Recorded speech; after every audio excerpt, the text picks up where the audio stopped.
한때 정말 독보적인 허스키 보이스로 뭐랄까 무대를 완전히 장악했던 가수가 있었잖아요. 아, 네네. 기억나죠. 근데 어느 순간부터 우리 기억 속에서 좀 희미해졌어요. 맞아요. 한동안 활동이 뜸했죠. 무려 15년 동안 스스로를 소파디바라고 부르면서 그냥 멈춰 있었다고 하더라고요. 소파 기바라니. 그 표현이 참 와닿네요. 그러니까요. 그랬던 그녀가 어떻게 다시 무대 위에서 그 붉은 태양으로 떠오를 수 있었을까? 오늘 저희가 깊이 들여다볼 자료가 바로 가수 저구 씨의 드라마틱한 인생을 담은 오디오북 스크립트 초안입니다. 네, 이 자료가 정말 흥미로운 게 그냥 성공적인 복귀 스토리가 아니거든요. 아, 그런가요? 20년의 무명, 또 아주 잠깐의 스포트라이트, 그리고 다시 찾아온 긴 공백, 이 모든 걸 거치면서 노래란 도대체 뭔가? 가수는 누굴 위해 노래해야 하나? 이런 근본적인 질문에 답을 찾아가는 여정이에요. 와, 그래서 이야기 시작도 제일 화려했던 순간이 아니라 아이러니하게도 가장 무력했던 순간, 바로 그 소파 디바로 지내던 2025년에서부터 거꾸로 시작됩니다. 2025년의 소파디바. 그 모습이 참 강렬하게 다가오는데요. 어떻게 거기까지 가게 됐는지 알려면 시간을 좀 많이 뒤로 돌려봐야겠네요. 그렇죠. 모든 게 시작되기 전으로요. 자료를 보면 그녀의 삶은 그냥 기다림이라는 한 단어로 요약되는 것 같아요.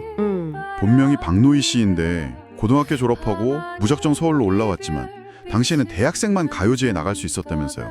시작부터 딱 벽에 부딪힌 거네요. 맞습니다. 꿈을 쫓아왔는데 뭐랄까 문조차 열어주지 않는 상황이었던 거죠. 그때부터 생계랑 가족 부양을 위해서 라이브 카페 무대에 서기 시작했는데 그게 무려 20년입니다. 20년이요? 와. 어쩌면 이때부터 그녀의 그 철학, 단 한 사람을 위한 노래라는 게 시작됐을지도 몰라요. 아, 그럴 수 있겠네요. 수백 수천 명이 아니라 바로 내 눈앞에 있는 그 몇 안 되는 관객. 그 사람들 마음을 움직여야만 했던 시절이니까요. 그게 그녀 음악의 원형이었던 셈이죠. 아, 그렇게 볼 수도 있겠네요. 단 한 사람이라도 진심으로 들어주면 된다는 그 마음이 사실은 그 힘든 시절을 버티게 해준 힘이었을 수도 있겠군요. 네. 그렇게 30이 훌쩍 넘어서 2004년에 앨범을 냈지만 여전히 대중은 그녀를 잘 몰랐고요. 맞습니다. 그러다가 2011년 정말 20년 만에 인생을 바꿀 기회가 찾아옵니다. 바로 그 프로그램이군요. 네. 당시 최고의 가수들만 나온다는 MBC 나는 가수다 출연 제의. 자료를 보니까 그 제안을 받고 달력에 오직 나가수 스케줄만 딱 적어놓고 다른 건 다 비워뒀다고 하더라고요. 정말 모든 걸 걸었던 거네요. 그렇죠. 20년의 서름을 한 번에 날려버릴 기회라고 생각했겠죠. 그런데 그 기적이 곧바로 엄청난 시련으로 바뀌었습니다. 아, 그 논란들. 출연 소식이 알려지자마자 인터넷이 그냥 발칵 뒤집혔어요. 저구가 누구냐? 자격 미달 아니냐? 심지어 루머까지 돌았죠. 네, 룸살롱 마담 출신이라는 정말 터무니없는 루머까지 퍼졌습니다. 이 지점이 좀 씁쓸한데요. 대중이 무명의 아티스트를 어떻게 대하는지를 보여주는 단면이죠. 음악을 들어보기도 전에 배경부터 훑고 그냥 소문으로 사람을 판단해버리는 그녀 입장에선 정말 억울했을 겁니다. 자료에도 인용된 말이 있잖아요. 어떤 말이죠? 가족이 굶지 않기 위해 노래를 불렀을 뿐인데 이 한마디예요. 이 말에 모든 게 다 담겨있죠. 무대에 서는 게 맞나 하는 그런 회의감까지 들었을 겁니다. 그런데 여기서 정말 영화 같은 일이 벌어집니다. 네, 바로 그 첫 무대. 2011년 11월 27일 그 모든 차가운 시선 속에서 무대에 올라 윤신혜의 열애를 부르는데 와, 결과가 어땠죠? 2위였어요. 이건 그냥 노래를 잘했다 이 수준이 아니라 목소리 하나로 모든 편견이랑 의심을 그냥 찍어 누른 거나 다름없었죠. 근데 정말 그럴까요? 저는 편견을 깨부셨다기보다는요. 아, 다른 시각이 있으시군요. 대중이 잠시 그 편견을 잊게 만들었다고 봅니다. 잊게 만들었다. 네. 왜냐하면 그 논란과 루머는 그녀가 활동을 쉬는 동안 다시 슬그머니 고개를 들었거든요. 어쩌면 이건 실력이 편견을 이기는 그런 통쾌한 이야기가 아니라 실력조차도 끊임없이 증명해야만 하는 무명 아티스트의 슬픈 현실을 보여주는 걸지도 모릅니다. 한 번의 무대로는 결코 끝나지 않는 싸움인 거죠. 와, 그렇게 보니까 마냥 통쾌하지만은 않네요. 정말 편견을 부순 게 아니라 잠시 잊게 만들었을 뿐이라는 말씀이 더 현실적으로 들립니다. 그렇죠. 그런 거친 여정 속에서 그녀를 붙잡아 준 건 결국 사람들이었군요. 네, 무명 시절에 7년 동안 곁을 지켜준 남자친구도 있었고 나는 가수다 이후에는 식당 아주머니가 밥을 더 얹어주면서 그 손길에서 처음으로 대중의 온기를 느꼈다고 하고요. 70대 어르신 이야기도 굉장히 인상 깊었어요. 아, 맞아요. 그 색소폰 사연. 네, 저구 씨 노래를 듣고 너무 큰 감명을 받아서 젊은 시절에 불다 그만뒀던 색소폰을 수십 년 만에 다시 잡았다는 사연을 보내온 거죠. 바로 그 지점이에요. 그 사연을 읽고 그녀는 내 노래가 누군가의 멈춰있던 시간을 다시 흐르게 할 수도 있구나 하고 깨달았다고 합니다. 이게 바로 그녀가 막연하게 생각했던 단 한 사람을 위한 노래의 진짜 의미였던 거죠. 그렇죠. 내 목소리가 누군가에게는 삶을 다시 시작할 용기가 될 수도 있다는 것. 무대 위 카리스마와는 다른 의외의 모습도 재밌어요. 그 비 오는 이야기요? 네, 야외 공연만 하면 비가 온다고 레드레인 대신 레드선으로 이름을 바꿔야겠다고 농담을 했다는 대목이 있거든요. 굉장히 인간적이죠. 무대 위에서는 정말 카리스마 넘치는 디바인데 말이에요. 실제로는 내성적이고 아이들한테도 존댓말을 쓴다고 하니 그 차이가 상당하네요. 맞아요. 그런데 나는 가수다 이후에 방송 활동에 매진할 거라는 예상과는 달리 그녀는 다시 라이브 공연 무대로 돌아갑니다. 아, 그랬군요. 그러면서 자연스럽게 대중매체에서는 조금씩 멀어졌죠. 가끔 복면가왕 같은 곳에 나와서 건재함을 보여주긴 했지만 솔직히 대중의 기억 속에선 점점 희미해져 갔습니다. 그리고 시간이 흘러서 마침내 2025년이 된 거군요. 네, 50대 중반이 된 그녀가 스스로를 소파 디바라고 부르며 지내던 그 시절. 자료에 무대에 서지 않는 가수의 시간은 멈춘 것과 같다는 표현이 나오는데 너무 아프게 들리더라고요. 세상은 트로트 열풍으로 변했는데 그녀가 하던 정통 라운지 음악이 설 자리는 점점 줄어들고 있었으니까요. 바로 그때 그 멈춰있던 시간을 송두리째 흔드는 사건이 일어납니다. 네, 암 투병 중인 한 팬에게서 온 문자 한 통. 저구님의 노래를 다시 듣고 싶습니다. 딱 이 한 문장이었습니다. 솔직히 좀 믿기지가 않아요. 15년 동안 멈춰있던 사람을 단 문자 한 통이 다시 일으켜 세운다는 게 그 팬의 메시지에 대체 어떤 힘이 있었던 걸까요? 그건 단순한 요청이 아니었던 거죠. 요청이 아니었다면요? 그녀가 스스로도 잊고 있던 어쩌면 외면하고 싶었을지도 모를 가수의 존재 이유. 바로 그 단 한 사람을 위한 노래라는 초심을 정면으로 찌른 겁니다. 내가 편안한 소파에 앉아서 시간을 그냥 흘려보내는 동안 누군가는 내 목소리를 간절히 기다리면서 죽음과 싸우고 있었다는 사실. 와, 자료로 보면 그녀가 이 사실에 엄청난 자책감에 빠졌다고 해요. 이건 더 이상 선택의 문제가 아니었던 겁니다. 반드시 지켜야 할 약속이 된 거군요. 그렇죠. 목 상태도 예전 같지 않고 다시 그 치열한 경쟁 무대에 나선다는 게 얼마나 두려웠을까요? 그럼요. 그런데도 그 팬과의 약속을 지키기 위해 자신의 그 안락한 소파를 박차고 일어난 거군요. 네. 그리고 2025년 겨울 현역가왕 무대에 왕년부 참가자로 등장합니다.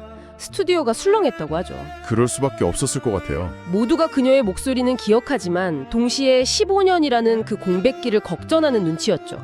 그런데 조용필의 창밖의 여자 첫 소절, 창밖에는 비가 오네요가 터져나오는 순간 어땠나요? 그 모든 우려는 그냥 사라졌습니다.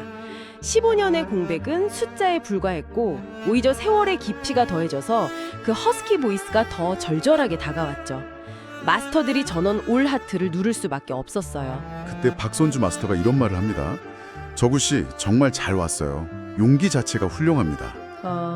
이 말에 모든 게 담겨 있었던 것 같아요.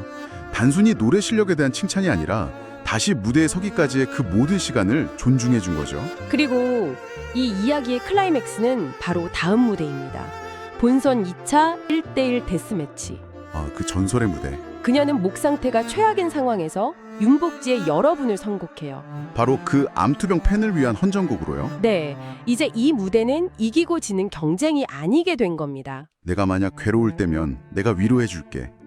자료를 보면 그녀가 기교를 다 빼고 그야말로 진심을 토해냈다고 묘사돼요. 맞아요. 목소리가 갈라져도 상관없다는 듯이 오직 한 사람을 향한 위로를 절절하게 외쳤다고요. 그 모습에 MC 김성조 씨는 물론이고 현장에 있던 모든 사람들이 눈물바다가 됐다고 합니다. 이때 나온 박선주 마스터의 심사평이 이 무대의 모든 것을 정의합니다. 뭐라고 했죠? 평가 자체가 의미가 없습니다. 제가 여길 왜 앉아 있는지 모르겠습니다. 와. 경쟁을 위해 앉아 있는 심사위원조차 무의미하게 만드는 무대. 이건 한 아티스트가 자신의 존재 이유를 증명하고 보이지 않는 팬과의 약속을 지키는 숭고한 의식과도 같았던 거죠. 그리고 그녀는 그 대결에서 승리했고 팬과의 약속을 지켜냈습니다. 네. 자, 오늘 저희가 살펴본 이 이야기, 이게 대체 무슨 의미일까요?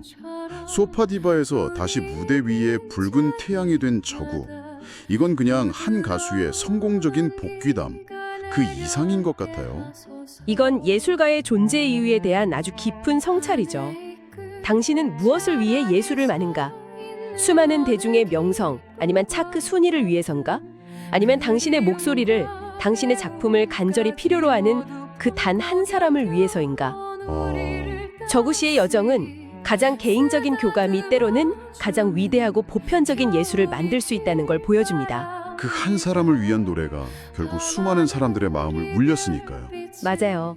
자료의 마지막 문장처럼 20년의 무명과 15년의 공백을 넘어 이제 그녀는 더 이상 소파에 머물지 않습니다. 그렇죠. 진짜 가수 저구의 노래는 어쩌면 지금부터가 진짜 시작인 것이죠.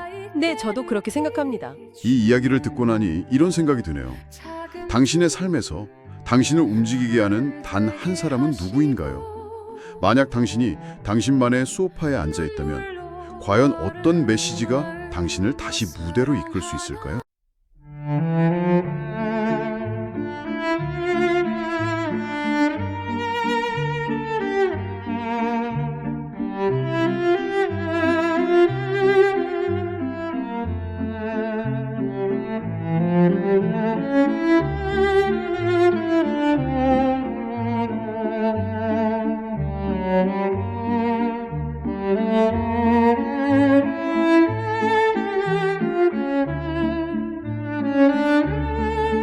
찬바람이 세차게 불어와도 흔들리지 않는 마음 한켠 남겨두어 하얗게 내리는 눈처럼 우리의 빈자리마다 부드러운 온기가 내려앉게 하소서. 하늘이 끝자락에 서 있는 오늘 기쁨과 아픔, 그리움과 배움까지 모두 품고 견뎌온 우리를 따스히 쓰다듬어주는 겨울이길 바랍니다. 밤하늘이 별빛을 한 줌 떠다 가슴에 담아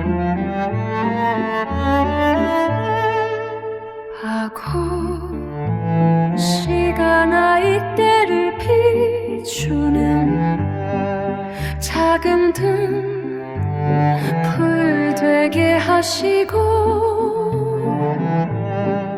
눈물로 얼은 마음도 사랑 하나로 다시 녹아내리게 하소서.